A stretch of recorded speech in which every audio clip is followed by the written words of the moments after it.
So it's been a while since I've done anything movie related, and instead of doing individual reviews, I thought I would mix things up and do something that is a little unorthodox, but worth your time. And that is 5 movies I only saw once, but stuck with me. Movies I never forgot about. Maybe you might want to give them a try. And I'm starting off with number 5. I'm going from least stuck with me with the most stuck with me. And number 5 is No Escape. Now, the thing that first got me to No Escape was the fact that Owen Wilson was doing a dramatic film that wasn't a comedy. Now, he has done some dramatic works before, but for the most part, he just sticks to comedy or romantic comedies, and that's about it. And so I was kind of intrigued when I saw that he was being in a drama about a family that goes to a third world nation. I think it's a fictitious nation. I don't think they said it was like China or Thailand. I think it was like a fictitious country.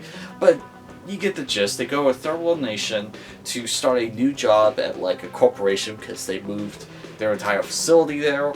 And just as they're about to get settled in, the entire country erupts in civil war. And this family needs to basically get out of the country as quick as possible because the locals are executing any and all foreigners. And that's basically the premise. And it's an incredibly well-paced film. Everyone does a pretty good job. It kept me on the edge of my seat the entire time. Granted, it got a little weird when they introduced the spy. Like, I didn't think this movie needed the spy element added in. I thought it was captivating enough just having the family trying to get out of the country alive, and ultimately I thought it was a good time and it stuck with me for a good while. Not as long as the other 4 on this list, but decently. At number 4 is Eddie the Eagle. Now, when I first saw this for rent, I figured metal sports movie, what are you gonna expect? It was much different than I was expecting. It's a biopic about this kid. His only dream was to get a gold medal at the Olympics. He didn't care what for. It could have been for underwater basket weaving, for all he cared. He just wanted to get one, and I thought it was interesting that he tried a couple of different fields first before he switched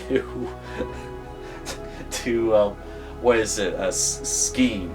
I don't know the specific name of the sport, but still, journey of this kid, played by the guy from Kingsman, trying to get a gold medal. I mean, it was very inspiring, and like just everyone saying, yeah, no, you can't do it, kid. You're not going to do it.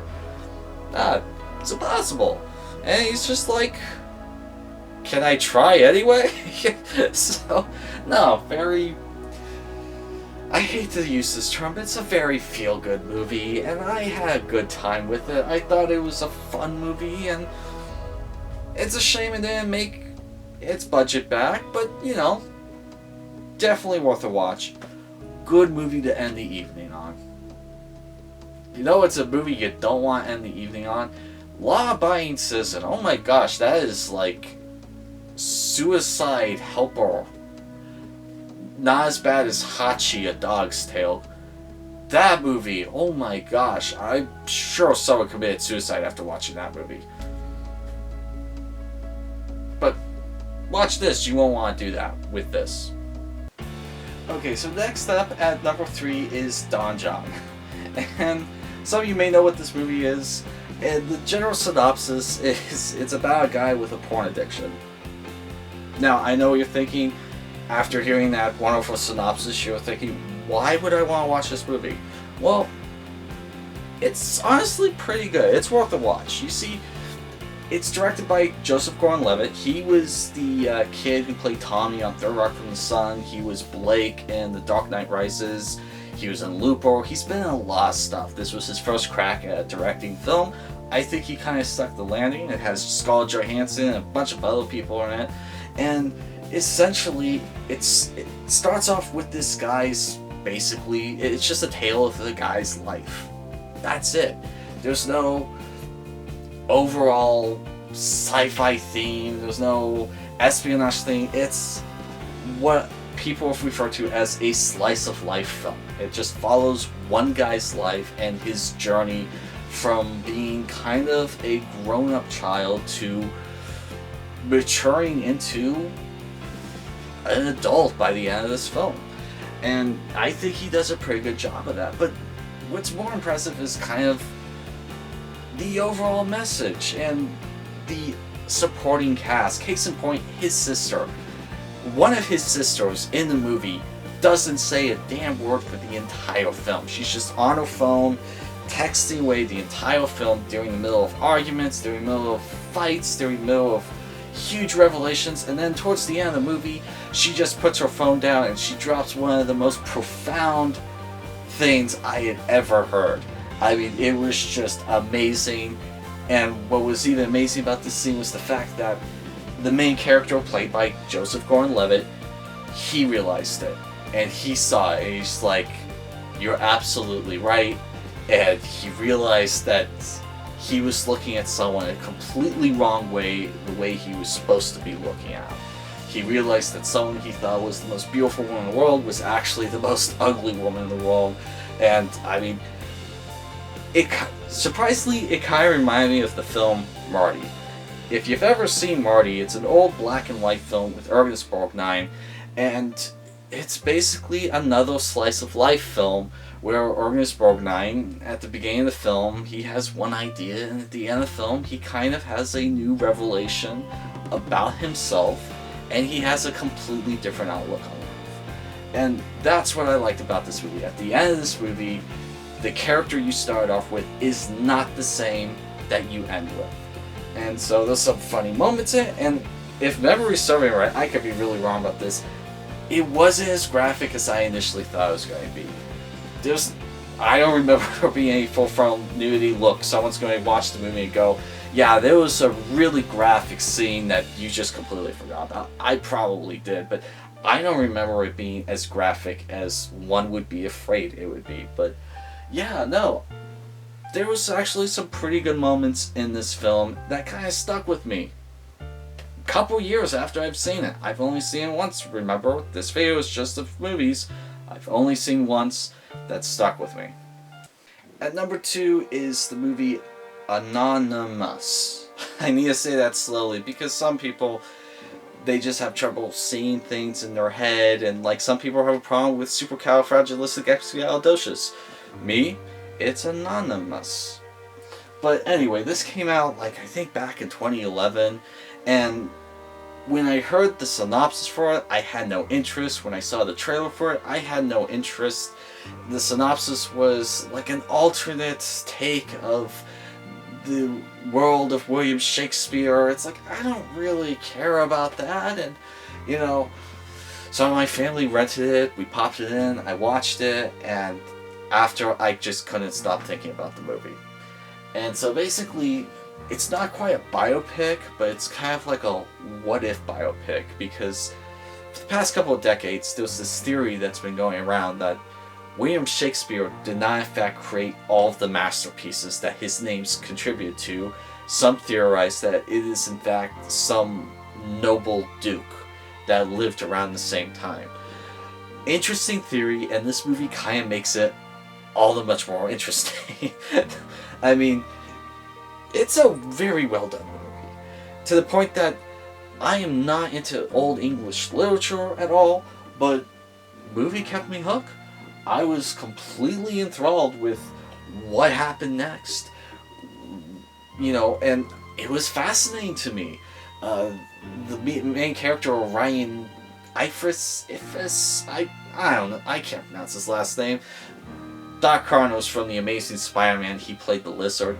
The guy's great in almost everything he's in. If you see him in Formula 51, or The Replacements, or, you know, Amazing Spider-Man, and this, he did an amazing job in this. And I mean, it's just one of those movies that it may not be true, but it was interesting to think about, and I still think about it anytime William Shakespeare's name gets mentioned.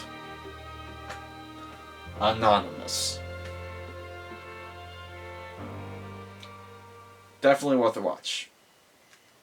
And then last but not least, at number 1 is The Founder. Now, I never had any interest in watching a biopic about the creation of McDonald's. I wasn't eating the restaurant anymore. Wasn't interested. I didn't even care that Michael Keaton was in it. Popped it in, and wow.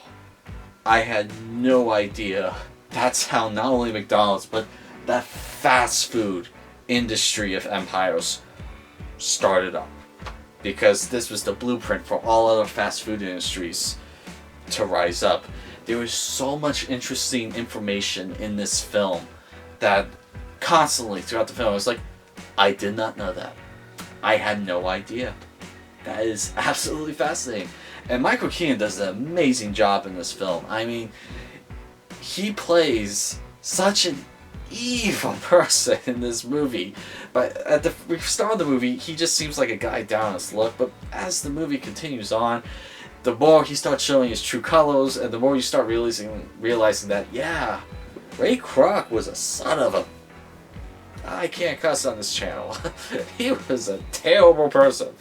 But no, I mean, the events that happened, everything that was explained, how they came up with all of the things, like getting food out to you in 5 minutes, was utterly fascinating, to the point that after watching this movie, when I had a hamburger, I was thinking about this movie. Every time I have a cheeseburger or hamburger now, I think of this movie that I only watched once. And it's not because the movie put a bad name on hamburgers, it's just I had no idea. And that's how I am every time I have a hamburger. It's just like,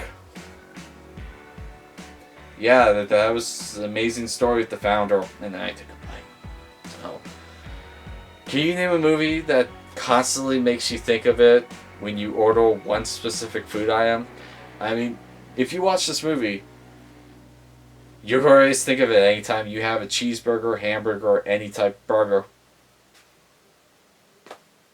So, that's my list of 5 movies that I only saw once that stuck with me in my head. I'll be interested to know if you guys have the same reaction to these films that I did. Until next time, I'm Chris with 11th Hour Reviews, and that's all.